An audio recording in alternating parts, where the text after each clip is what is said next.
గురుగారు, మేషరాశి వారికి ఈ వారం ఎలా ఉండబోతోంది? మేషరాశి వారికి విశేషమైన గ్రహ బలం ఉన్నదమ్మా. 7 గ్రహాలు సహకరిస్తున్నాయి. 3వ రాశిలో రవి, 4లో బుధ శుక్రులు, 2లో గురువు, ఏకాదశంలో శని, 6లో చంద్రకేతువులు. సర్వోత్తమమైన కాలం నడుస్తోంది. ఈ సమయంలో చేసే పనులు అత్యుత్తమమైన ఫలితాన్ని ఇస్తాయి. జీవితాశయాలు ఒక్కొక్కటిగా నెరవేరుతాయి.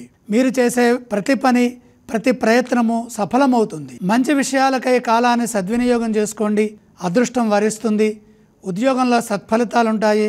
ప్రయత్న బలాన్ని అనుసరించి విజయం చేకూరుతుంది. కాబట్టి కృషిని బాగా చేయండి. భవిష్యత్తుపై దృష్టి పెట్టండి. సంపూర్ణ ఆత్మవిశ్వాసంతో పనిచేయడం ద్వారా తోటివారి నుండి సరైన సహాయ సహకారాలు లభిస్తాయి. తగినంత ప్రతిఫలం కూడా లభిస్తుంది. నలుగురికి ఉపయోగపడే మంచి పనులు చేసి సమాజంలో పేరు ప్రతిష్టల్ని సాధిస్తారు. క్రియాశీలకమైన నిర్ణయాల ద్వారా వ్యాపారంలో మేలు చేకూరుతుంది.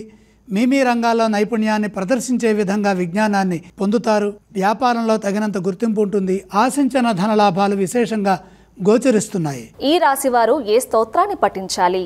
మేషరాశి వారు లక్ష్మీ ధ్యానం చేయడం ద్వారాగా శుభ ఫలితాలతో కూడినటువంటి కుటుంబపరమైన సౌఖ్యం కూడా లభిస్తుంది. మేషరాశి వారు ఏ ఆలయాన్ని సందర్శిస్తే మంచిది? లక్ష్మీ ధ్యానం, లక్ష్మీ దర్శనం శుభప్రదం. ఈ రాశి వారు ఏ విధానం చేస్తే శుభప్రదం అంటారు? 7 గ్రహాలు అధికంగా యోగిస్తున్నాయి కాబట్టి దానాలు అవసరం లేదు.